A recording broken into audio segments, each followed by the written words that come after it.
ಮಹಿಳೆಯರಿಗೆ ಕೆಲವು ಗುಟ್ಟುಗಳು. ದಯವಿಟ್ಟು ಮಹಿಳೆಯರು ಮಾತ್ರ ಕೇಳಿ. 1. ಮನೆಯಲ್ಲಿ ಯಾವಾಗಲೂ ಸಂತೋಷವಾಗಿ ಮತ್ತು ಸುಖವಾಗಿ ಜೀವನ ನಡೆಯಬೇಕೆಂದರೆ ಮನೆಯನ್ನು ಮಹಿಳೆಯರು ಯಾವಾಗಲೂ ಸ್ವಚ್ಛವಾಗಿ ಇಟ್ಟುಕೊಳ್ಳಬೇಕು. 2. ಮನೆಯಲ್ಲಿ ಕಸ ಇರುವಂತೆ ಯಾವತ್ತಿಗೂ ಬಿಡಬಾರದು. ಮನೆಯನ್ನು ಸ್ವಚ್ಛವಾಗಿ ಗುಡಿಸಿ ಇಟ್ಟುಕೊಳ್ಳಬೇಕು. ಅಷ್ಟೇ ಅಲ್ಲದೆ ಮಹಿಳೆಯರು ಸಂತೋಷವಾಗಿರುವುದು ಕೂಡ ತುಂಬ ಮುಖ್ಯವಾಗಿರುತ್ತದೆ. 3. ಪ್ರತಿದಿನ ಬೆಳಿಗ್ಗೆ ಮತ್ತು ಸಾಯಂಕಾಲ ದೇವರಿಗೆ ದೀಪ ಹಚ್ಚುವುದನ್ನು ಯಾವುದೇ ಕಾರಣಕ್ಕೂ ಮರೆಯಬಾರದು. ದೀಪ ಹಚ್ಚಿ ಪ್ರಾರ್ಥನೆ ಮಾಡುವುದು ಮನೆಗೆ ತುಂಬ ಒಳ್ಳೆಯದು. 4. ಮಹಿಳೆಯರೇ ನಗ್ನವಾಗಿ ಸ್ನಾನ ಮಾಡುವಾಗ ಎಚ್ಚರಿಕೆ.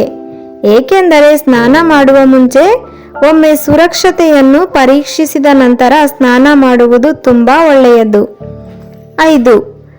ಅಡುಗೆ ಮನೆಯಲ್ಲಿ ಬೇಕಾದ ಸಾಮಾನುಗಳು ಪೂರ್ತಿ ಖಾಲಿಯಾಗುವವರೆಗೂ ಖಂಡಿತ ಖರೀದಿ ಮಾಡದೇ ಇರುವುದು ಮನೆಗೆ ಒಳ್ಳೆಯದಲ್ಲ. ಖಂಡಿತ ಈ ತಪ್ಪನ್ನು ಮಾಡಲೇಬಾರದು. ಇದನ್ನು ಖಂಡಿತ ಮಹಿಳೆಯರು ಗಮನ ವಹಿಸಲೇಬೇಕು. ಇವತ್ತಿನ ಮಾಹಿತಿ ನಿಮಗೆಲ್ಲರಿಗೂ ಇಷ್ಟವಾಗಿದ್ದರೆ ವಿಡಿಯೋಗೊಂದು ಲೈಕ್ ಮಾಡಿ. ದಯವಿಟ್ಟು ಮತ್ತಷ್ಟು ಮಾಹಿತಿಗಳಿಗಾಗಿ ಈ ಚಾನಲ್ ಅನ್ನು ಇಷ್ಟ ಆದರೆ ಸಬ್ಸ್ಕ್ರೈಬ್ ಮಾಡಿಕೊಳ್ಳಿ.